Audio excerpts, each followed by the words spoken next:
Hello students, आज हम पढ़ेंगे अपुष्पी पादपों का डिवीज़न थैलोफाइटा के अंदर शैवाल,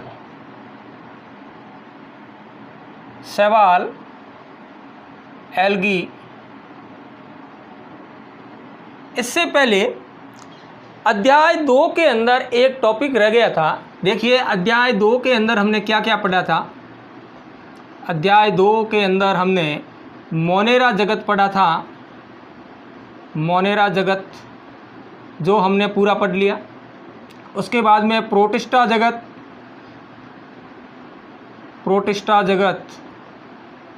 जो हमने पूरा पढ़ लिया।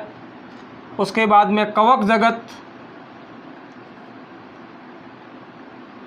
जो हमने पूरा पढ़ लिया। उसके बाद में प्लांटी जगत जो हम अध्याय 3 के अंदर पढ़ रहे हैं। और उसके बाद में एनिमेलिया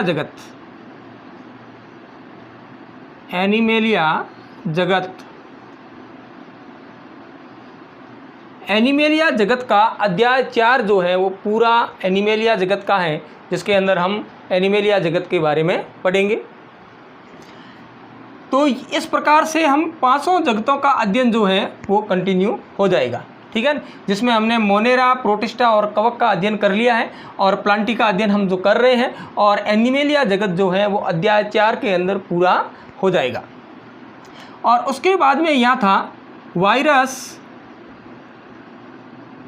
विरोइड, प्रियन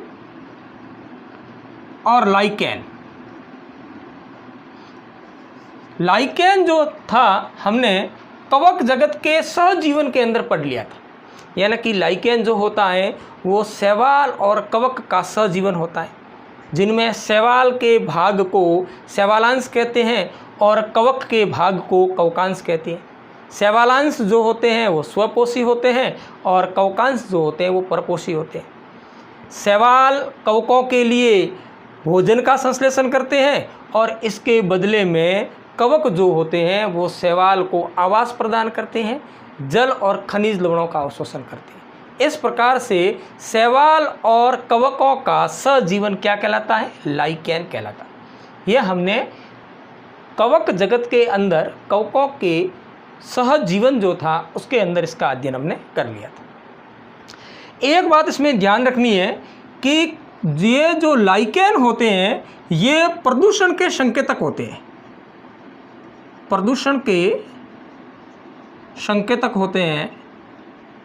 यानी कि ये प्रदूषित क्षेत्रों के अंदर नहीं उगते।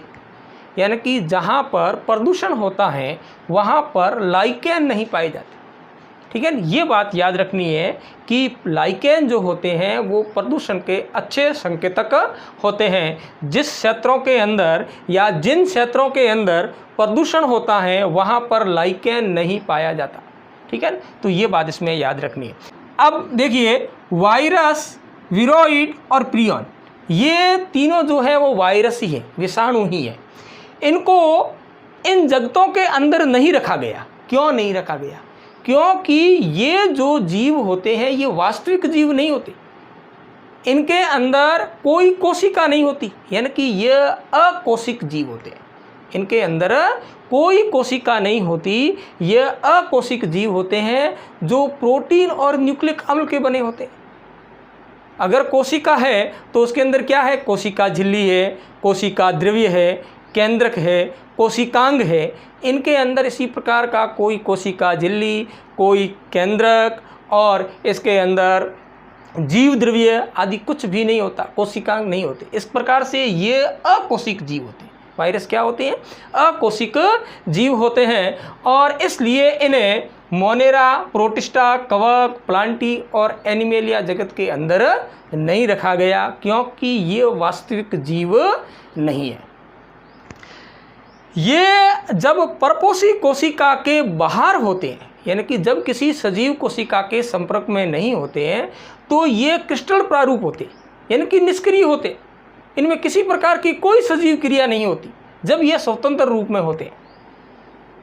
लेकिन जब ये किसी सजीव कोशिका में प्रवेश करते हैं, या किसी परपोषी कोशिका को या किसी परपोषी कोशिका को संक्रमित करते हैं तो उस परपोषी कोशिका की सारी उपापचयी क्रियाओं का उपयोग करते हुए अपने वायरस कणों का निर्माण करते हैं, यानी कि गुणन करते हैं।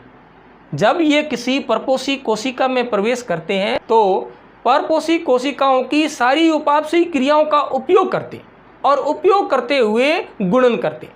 यानी कि ये जब किसी परपोषी कोशिका में होते हैं तब तो इनमें सजीव के लक्षण होते हैं, जब ये किसी परपोषी कोशिका के बाहर होते हैं तो ये निर्जीव होते हैं।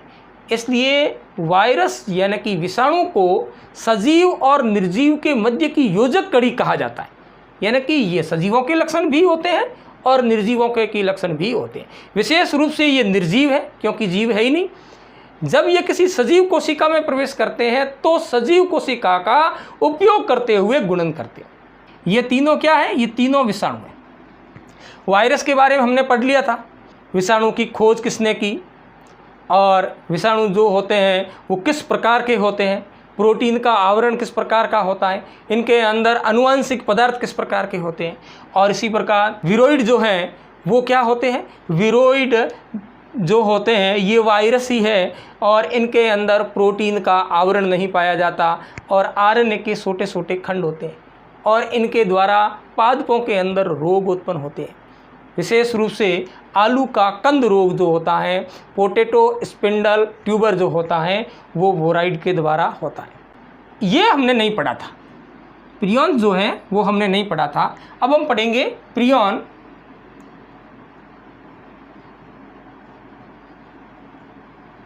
प्रियॉन ये वायरस ही है, इसे उपवायरस कहा जाता है। इसकी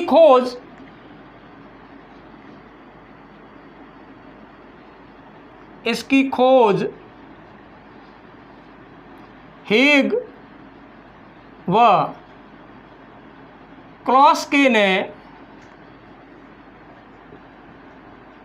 सन 1966 में की। इसकी खोज हेग व क्लॉस्के ने सन 1966 में की थी। दूसरी बात, ये क्या होते हैं? ये 2 या 3 प्रोटीन अणुओं से निर्मित संक्रामक कण होते हैं और इनमें स्वयं का डीएनए व आरएनए नहीं होता, यानी कि इनमें स्वयं का आनुवंशिक पदार्थ नहीं होता। ये केवल प्रोटीन के बने होते हैं और विषमांगी होते हैं और अनेक आणविक रूपों में पाए जाते हैं। प्रियॉन्स 2 या 3 प्रोटीन अणुओं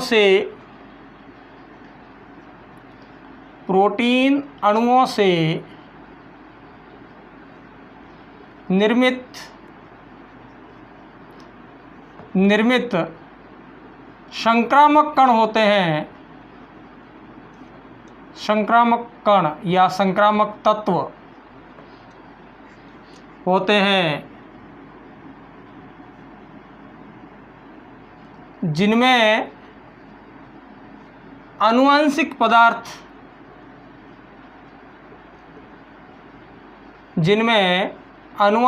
पदार्थ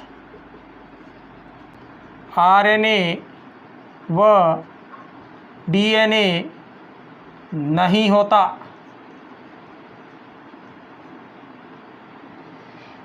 यानी कि प्रियॉन जो होते हैं वो केवल प्रोटीन के बने होते हैं।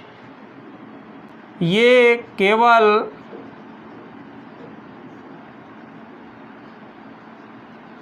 प्रोटीन के बने होते हैं।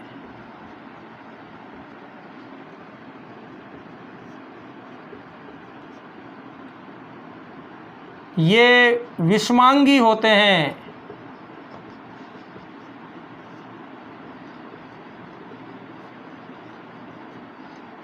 तथा अनेक आणविक रूपों में पाए जाते हैं। अनेक आणविक रूपों में पाए जाते हैं। ये केवल प्रोटीन के बने होते हैं। प्रोटीन के बने संक्रामक तत्व होते हैं, संक्रमक तत्व होते हैं, और ये विषमांगी प्रोटीन होते हैं, और ये अनेक आणविक रूपों के अंदर पाए जाते हैं। ये विषाणु से 100 गुना छोटे आकार के होते हैं। ये वायरस से 100 गुना छोटे आकार के होते हैं। 100 गुना वायरस से भी छोटे होते हैं। अगला लक्षण इनका ये है कि प्रियॉन्स 1000 अणुओं यानी कि 1000 प्रोटीन अणुओं से मिलकर एक प्रियॉन छड़ का निर्माण करते हैं, एक जटिल संरचना बनाते हैं जिसे प्रियॉन छड़ कहते हैं। लगभग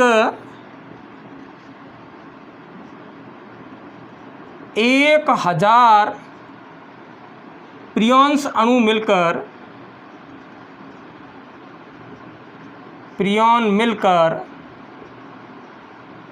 एक जटिल संरचना बनाते हैं, एक जटिल संरचना बनाते हैं जिन्हें प्रियॉन छड़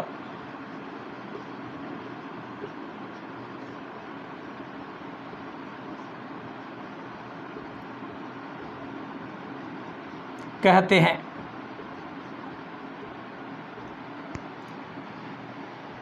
ठीक है, यानी कि ये प्रोटीन के बने हुए संक्रामक तत्व होते हैं जो विभिन्न प्रकार के रोग उत्पन्न करते हैं। इनके द्वारा जो रोग उत्पन्न होता है वो तंत्रिका तंत्र संबंधित विकार होता है। ये जो प्रियॉन्स होते हैं जो तंत्रिका तंत्र विकार संबंधी रोग उत्पन्न करते हैं। तो इनके द्वारा प्रमुख रोग जो होता है,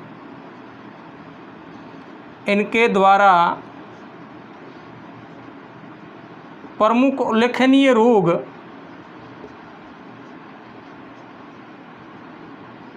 बोवाइन स्पॉन्जिफॉर्म एन्सेफेलोपैथी,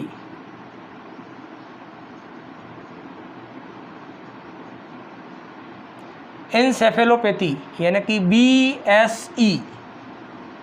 BSE होता है।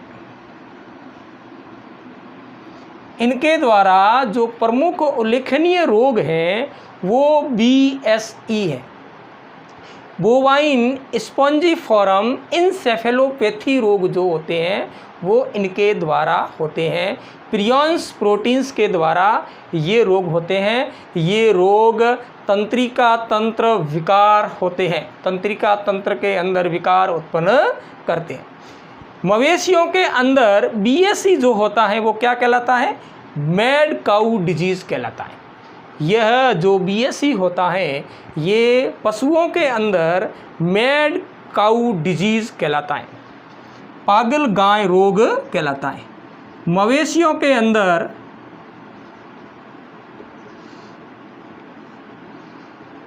यह रोग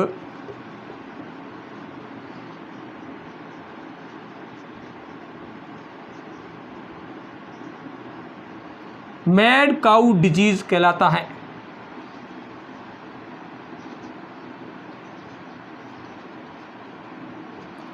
यह रोग तंत्रिका तंत्र विकास संबंधित है और जिसे तंत्रिका तंत्र विकार हो जाता है और इससे पशु की मृत्यु हो जाती है। और मानव के अंदर ये रोग, मानव में यह रोग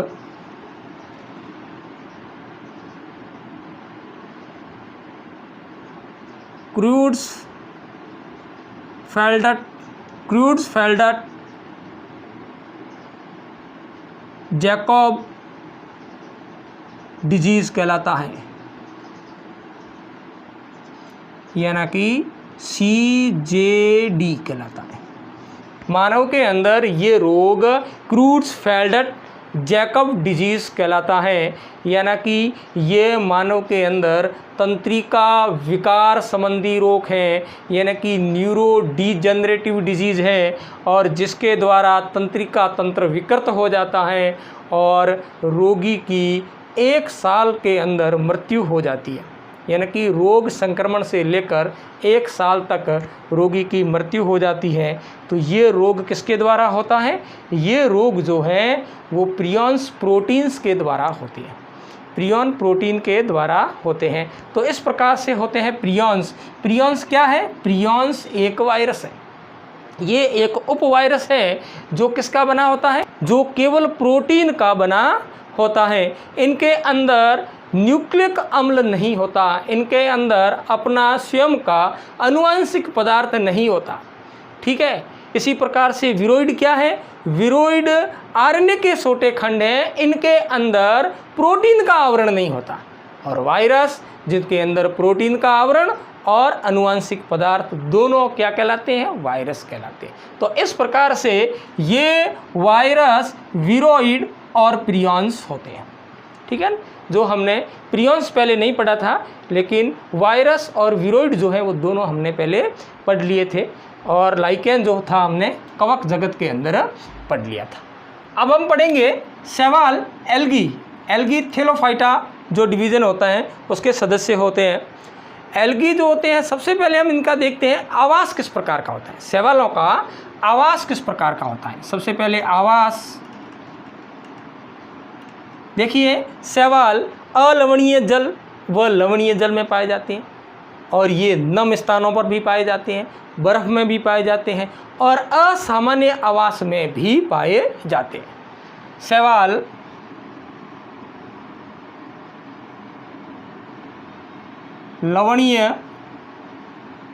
लवणीय समुद्री जल, लवणीय व अलवणीय यानी कि स्वच्छ जल, अलवणीय जल में नम स्थानों पर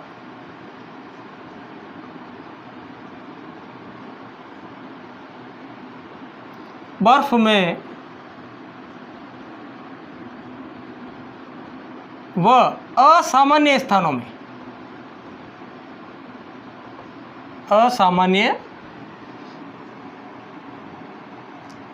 स्थानों में पाए जाते हैं।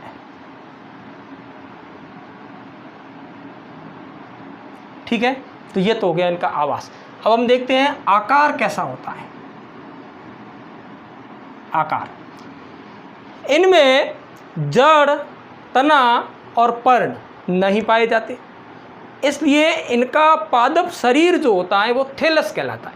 इनका पादप शरीर जो होता है वो थैलस कहलाता है, और इसके कुछ सदस्य तंतुमय भी होते हैं, कुछ सदस्य कॉलोनीय होते हैं, और कुछ सदस्य विशालकाय भी होते हैं। इनमें जड़, तना व पर्ण का अभाव होता है,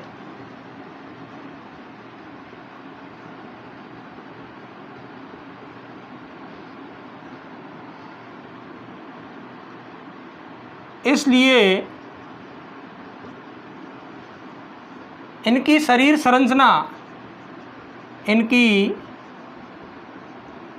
संरचना तंतुमय या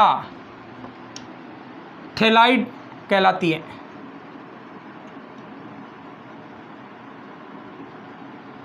थैलाइड कहलाती है। अब देखिए किस प्रकार के होते हैं। कुछ शैवाल एक कोशिकीय होती है, एक कोशिकीय होती हैं, जैसे क्लेमाइडोमोनास, क्लेमाइडोमोनास। क्लेमाइडोमोनास शैवाल जो हैं वो क्या है, एक कोशिकीय, लेकिन क्या है, शैवाल है, यानी कि प्लांटी जगत के अंदर आती है, प्रोटिस्टा के अंदर नहीं होती, प्लांटी जगत के अंदर आती है। कैसी है, एक कोशिकीय होती है। इसी प्रकार से दूसरा, कुछ सदस्य या कुछ शैवाल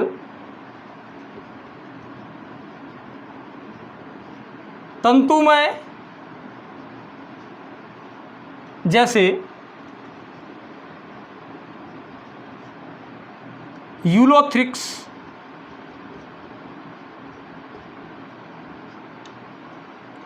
स्पाइरोगायरा, ये कैसी होती है, तंतुमय होती है। वह कुछ शैवाल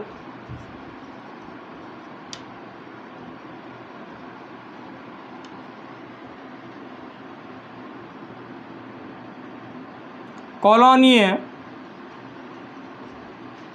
यानी कि कॉलोनी के अंदर रहती हैं, कॉलोनी बनाकर रहती है, जैसे वॉलवॉक्स,